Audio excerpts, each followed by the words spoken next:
మాతాకి.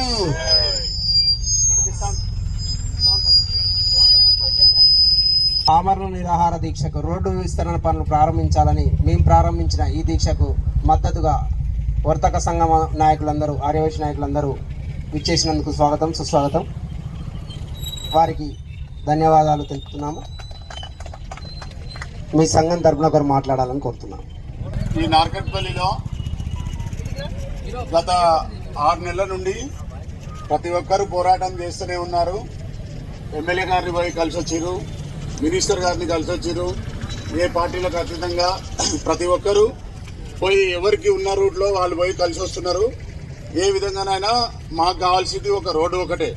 మాకు మాత్రం నార్కట్పల్లిలో ఇప్పుడు ఎలక్షన్లు కూడా దగ్గర లేవు. మేము ఏదైనా పొందడానికి, బీజేపీ పొందడానికి, ఎవరైనా పొందడానికి ఆలోచించేది కూడా లేదు. ఇప్పుడు ఎలక్షన్లు లేవు, ఏది లేదు. ఆల్రెడీ సర్పంచ్ ఎలక్షన్లు అయిపోయినాయి, ఎమ్మెల్యే ఎలక్షన్లు అయిపోయినాయి. ఇప్పుడు అన్ని రకాల ఎలక్షన్లు ఏఈలో. కాకపోతే నార్కట్పల్లిలో ఈ రోడ్డు వల్ల చాలా మంది రోడ్ల మీద కాళ్ళు చేతులు ఇరగొట్టుకోవడం జరుగుతుంది, ప్రాణ నష్టం జరుగుతుంది. కాకపోతే ఆ ప్రాణ నష్టం కానీ ఆ బాధలు ఏదైనా పడిన వాళ్ళకే తెలుస్తుంది బాధ. మీ వరకు కూడా మా బాధలు తెలియాలంటే ఎలా తెలియాలనో మేము ఎలా పార్టీలకు అతీతంగా కూడా ఇప్పుడు బీజేపీ తరఫున నుండి కూడా మేము వచ్చేసి ఎమ్మెల్యే గారిని కలిసినాం. ప్రతి ఒక్కరిని వినతి పత్రాలు ఇస్తున్నాం, కలుస్తున్నాం. ప్రతి ఒక్కరికి మేము ఎవరికి ఎలా చెప్పాలో కూడా మాకు తెలియకపోవడం వల్లనే ఈ నార్కట్పల్లిలో రిలే నిరాహార దీక్షల కోసం తీసుకోవాల్సిన అవసరం వచ్చింది. ఆమరణ నిరాహార దీక్ష తీసుకోవాల్సిన అవసరం నార్కట్పల్లి ఏర్పడింది. కాబట్టి మా నార్కట్పల్లి మీద స్పందించి ప్రతి ఒక్కరూ దయచూసి, మీరు నార్కట్పల్లి సెంటర్ నుంచి పోతున్నారు కానీ నార్కట్పల్లి సెంటర్లో పోయినప్పుడు మీకు ఏమవుతుంది అనేది తెలియట్లేదు. ప్రతి ఒక్కరూ నార్కట్పల్లిని చూసి, పాత నార్కట్పల్లి ఉన్నా బాగుండేది. మీరు మధ్యలో ఈ నార్కట్పల్లి మొత్తాన్ని చెట్లు లేకుండా చేసిరు, రోడ్డు లేకుండా చేసిరు. ఎవరికి కూడా ఇప్పుడు పల్లెటూరు నుంచి వచ్చిన వాళ్ళకైనా ఎవరికైనా వాళ్ళు బైక్ తీసుకొని వస్తే వాళ్ళ బైక్ ఎక్కడ పెట్టుకోవాలో తెలియట్లేదు, వాళ్ళ కారు ఎక్కడ పెట్టుకోవాలో తెలియట్లేదు. ఇది ఒక పార్కింగ్ లేకుండా అయిపోయింది, ఒక ఏది లేకుండా అయిపోయింది నార్కట్పల్లిలో. కాబట్టి మీరు తక్షణమే మీరు స్పందించి నార్కట్పల్లి ఆల్రెడీ చేయాల్సిన రోడ్డుని మీరు ఆ బాకీ ఉన్న పనులని కంప్లీట్ చేయగలరని కోరుతున్నాం. గ్రామ ప్రజలకు విజ్ఞప్తి, ఈరోజు బీజేపీ పార్టీ ఆధ్వర్యంలో ఆమరణ నిరాహార దీక్ష చేస్తున్నారు రోడ్డు వెడల్పు గురించి. చాలా సంతోషం. కానీ పట్టించుకోవాల్సిన నాయకులు, ప్రజాప్రతినిధులు నిత్యం ఈ రోడ్లో ప్రయాణిస్తూ కూడా ఎటువంటి చర్య తీసుకోకపోవడం సిగ్గుచేటు.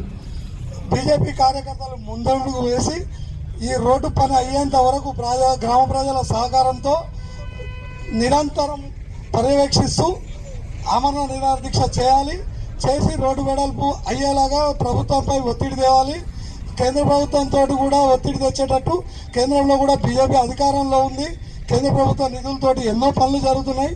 ఆ నిధులు రాష్ట్ర ప్రభుత్వ నిధులతోటైనా ఈ గ్రామ రోడ్డును బాగుపరిచి ప్రజల ప్రాణాలు కాపాడాలి.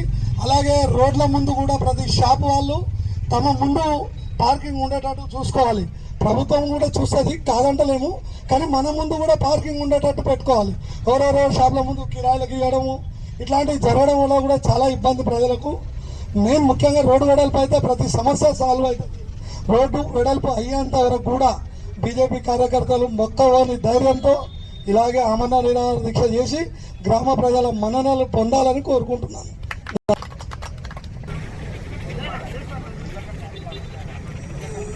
నార్కట్పల్లి ప్రజలందరూ గమనించిన విషయము, ఇక్కడ నిత్యము రోజు బస్ స్టాండ్ నుంచి కామినేని జంక్షన్ నుంచి హైదరాబాద్ రోడ్డు వరకు పోలీస్ స్టేషన్ రోజు ఏదో ఒక రకమైన యాక్సిడెంట్ జరుగుతున్నది.